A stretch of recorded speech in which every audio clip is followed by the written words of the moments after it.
Alan? loops, right, on two. Can we have a Tomorrow Never Knows, please? Which take? Which take? All of them. All of them. First take. There's only Well, three. the first take is really weird. In 1966, the Beatles released the brilliant album Revolver. And while there are many amazing tracks on that record, one track has always stood out for me, and that is Tomorrow Never Knows. The first time I heard this track, I was a teenager, and I thought, is this a remix or something? Because it sounded so modern. Like, for example, the Chemical Brothers put out a song called Let Forever Be, which you can clearly hear that Tomorrow Never Knows was an influence on that song. But that song never really blew my mind, whereas Tomorrow Never Knows totally blew my mind. I was like, this is fucking amazing. I remember playing the track to my friend in school on my trusty minidisc player, that's showing my age right there, and thinking he was going to love it. And his reaction was that it totally freaked him out. I then played it to a few more friends thinking, you know, they might love it too. And every one of them was saying, nah, that's too weird, man. Don't like it. And I was thinking, how is that weird? It's amazing. I think this track is a high water mark, not just in the Beatles catalogue, but within music and music production. So let's take a dive into the history of the track and how the track was made. So the story was, Lennon was looking for a copy of the portable Nietzsche, but instead he found a copy of the Psychedelic Experience. So the Psychedelic Experience was a book by Timothy Leary, Richard Alpert and Ralph Metzer, which in turn was adapted from the Tibetan Book of the Dead. Leary, Metzner and Alpert define ego death, or ego loss as they call it, as part of the experience of death in which the old ego must die before a new one can be spiritually reborn. They define ego loss as complete transcendence, beyond words, beyond space-time, beyond self. There are no visions, no sense of self, no thoughts. There are only pure awareness and ecstatic freedom. George actually questioned whether Lennon fully understood the meaning of the song's lyrics. He said, basically, the song is saying what meditation is all about.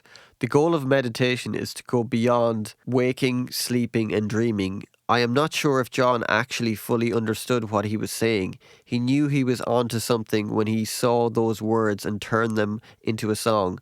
But to have experienced what the lyrics in that song are actually about, I don't know if he fully understood it.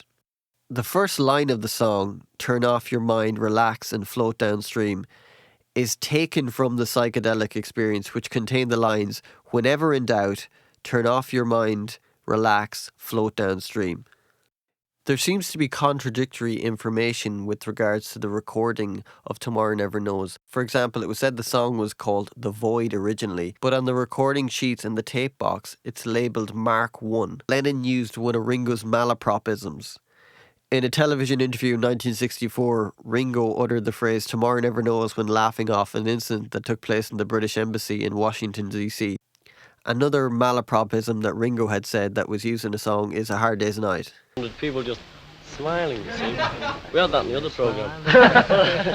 You know, so you can't blame, you know, what can you say? What can you say? Oh, yeah. Tomorrow Never Knows. The song's musical key is in C mixolydian. The song starts out with an Indian instrument played by George called a tampura, and George is playing the note C as a drone. So here's me playing a bit of that instrument.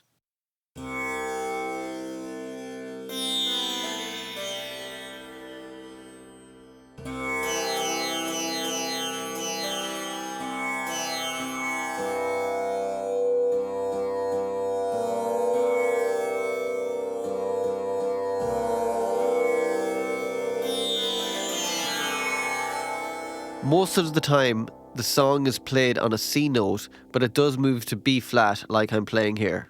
Turn off your mind, relax and float downstream. And then to the B flat. It is not dying. Back to the C. It is not dying. John Lennon, he hated double tracking his vocals.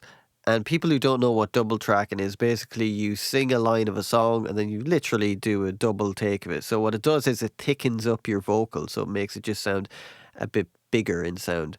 But Ken Townsend, who is engineer at the time, he developed a form of double tracking called ADT, which stands for artificial double tracking. I'd been working on a Beatles session one evening, one night, and I think about 4 o'clock in the morning, I was driving home and thinking, you know, we've been spent the last 3 or 4 hours overdubbing, double tracking voices. It's not an easy task to double track your own voice. The timing's got to be perfect, and sometimes it works and sometimes it doesn't. And I thought, you know, there must be an easier way of doing this. I knew the J37 because when we overdub voices, we sent off from the sync head of the J37. I also have a ridiculous knowledge of numbers due to my mathematics, I suppose. I also knew that the distance between the sync head or record stroke sync head and replay head on a Studer was about 1.5 inches. And on a BTR2, our workhorse was about 3 inches, almost exactly. And I thought to myself, well, if I took the output from the sync head of a J37, which is excellent quality, you know, superb quality, and I then took the replay head, and I took that off and fed it into a BTR2, and if I fed that at 30 inches per second, that would shorten the length to about 1.5 inches. But not only that, I thought, well, if I then put that onto frequency control, I can adjust the speed of the BTR2 to be almost exactly the same as the two. And I've got two signals. One is the original signal, and then the same original signal, but delayed by about 100 milliseconds, I think, if it's 1.5 inches out of 15 inches per second. And then that delay, and I can put the two together and see what it sounds like. So this is kind of like how ADT would sound. Turn off your mind, relax and float downstream. It is not dying. This is John's voice using ADT on Tomorrow Never Knows. Turn off your mind, relax and float downstream. It is not dying. John wanted the vocal to capture the atmosphere of a Tibetan Buddhist ceremony. He had told George Martin that the song should sound like it was chanted by 1,000 Tibetan monks, with his vocal evoking the Dalai Lama singing from the mountaintop. Of course, this was not practical, so what they did was they used a Leslie speaker, which is like a revolving speaker. Jeff Emmerich. And the next thing was John's voice, because he said, I want to sound like the Dalai Lama singing on a mountaintop 25 miles away from the studio. So you think, wow, you know, nothing I can do, right? So luckily for me, I was looking through the control room window, and there was a revolving speaker, which is called the Leslie speaker, that goes with the Hammond organ.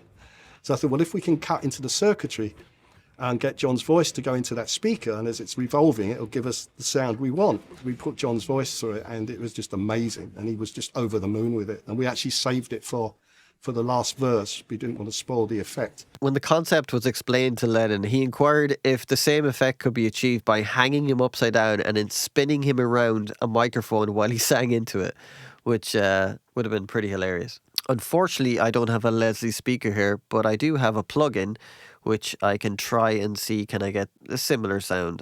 This is the effect of how the Leslie cabinet would sound, and this is how Lennon's voice sounds through the Leslie cabinet. That love is all and love is everyone. I think one of the main reasons that this track still sounds so modern is the drum sound. Like, it has a really highly compressed drum sound, which at the time was not used because EMI had rules on how things should be recorded. Jeff Emmerich noted when talking about the drum sound, there was a protocol, the way you mic drums, the way you do this, the way you do that. So everything was a bit samey. Ringo started with his drum sound. And so what I did, I lowered the drum mics and got a much closer sound on the drums. And then I decided to take the front skin off the bass drum and then stuff it with that sweater with the 4 holes in, which came from the Help film, I think. And then put the front skin back on the bass drum, and then moved the microphone, and I shoved the whole drum kit through a Fairchild 660 limiter, and it was that. So that became the new drum sound. It was just awesome. Along with the drums, there's also a percussion element, which is a tambourine playing, and this is how it sounds. And if we bring the drums in,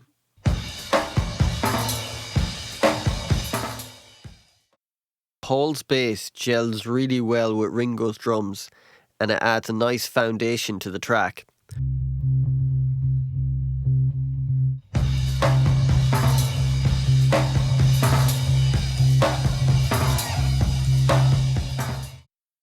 To create the effects that you hear throughout the song, the Beatles used tape loops. McCartney was actually really interested in Stockhausen and those tape experiments in the 60s. So by disabling the erase head of a tape recorder and then spooling a continuous loop of tape through the machine while recording, the tape would constantly overdub itself, creating a saturation effect, a technique also used in music concrete. Also, there's a cool feedback effect that I've used on songs, and they used in the 60s. Beatles used it on different things, the Beach Boys used it on different things, which is like if you say, let me say, I say. Now, I don't have a tape machine, but I'm using a feedback function on a tape plugin to get that effect. Of course, in the 60s, artists were using real tape machines. And on that one, I brought in a bunch of tape loops in a little plastic bag that I'd done at home. And I just made a lot of little loops that I liked, and brought them all in, literally little pieces of loop tape, a little plastic bag. And we got them all on about 8 or so machines, with everyone holding a loop and a pencil or a bit of a glass and stuff, and got them running around on the machines, and then fed them all into the desk and made a little mix that you heard before. All those seagull noises and stuff, it's all sped up tapes and loops. So that was another little ingredient in that. So there was about 30 or so tape loops given to George Martin, and he selected 16 of them. Each loop was about 6 seconds long. The seagull kind of sounds that you hear were Paul laughing. There's some backwards guitar stuff.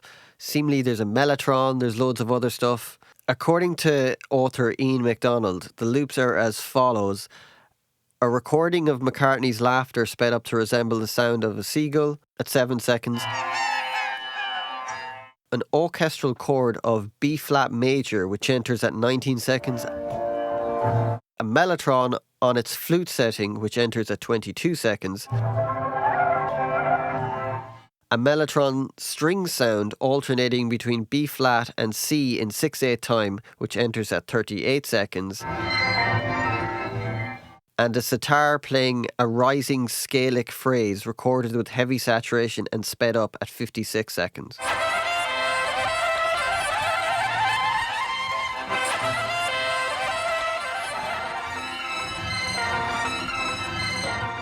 Within the section that I guess you could call the bridge section, is backwards guitar that is very reminiscent of Taxman, which would be cool if they took the solo from Taxman and put it on the last song, because Taxman is the first song. That would be pretty cool.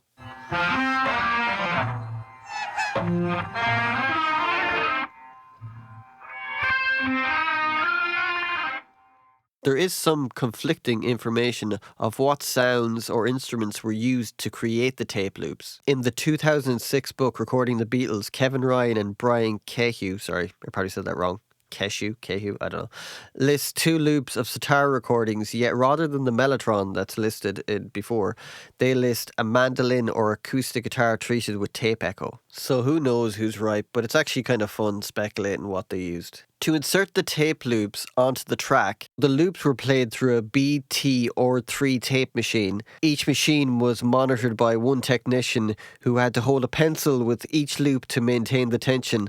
The Beatles controlled the faders of the mixing console, while George Martin varied the stereo panning and Emmerich watched the meters. 8 of the tapes were used at one time, changed halfway through the song. The tapes were made, like most of the other loops, by superimposition and acceleration. So you're using the loops and the console as an instrument because it's done live. Like, that's the one take that you get. You're not going to be able to really recreate it. And the Beatles are one of the first bands to use the studio as an instrument. They used it as a tool. If you strip away everything from Tomorrow Never Knows and it's just a piano and the melody, it's not that interesting because the melody is the same way the whole way through. The lyrics change, but the melody stays the same.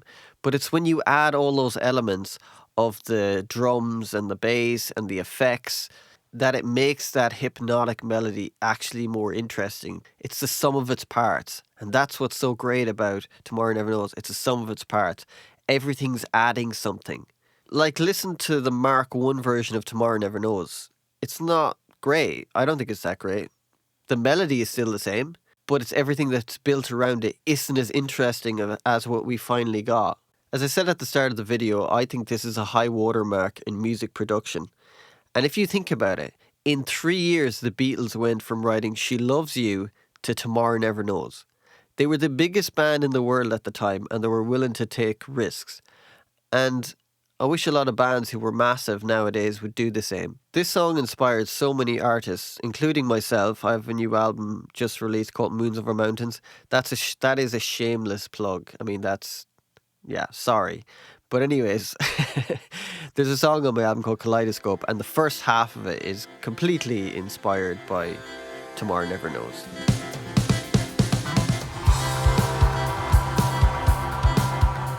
But what I love about the Beatles is they were never afraid to take risks. They did music hall songs, they did psychedelic songs, they did pop songs, they did rock songs, they did Indian music. Like, look what they covered in the short span that they were together as a band. And it's amazing. And Tomorrow Never Knows is one of my favourite Beatles songs. I will never grow tired of it. Every time I hear it, I love it. So cheers. Thanks for watching. Have a good one. That's good.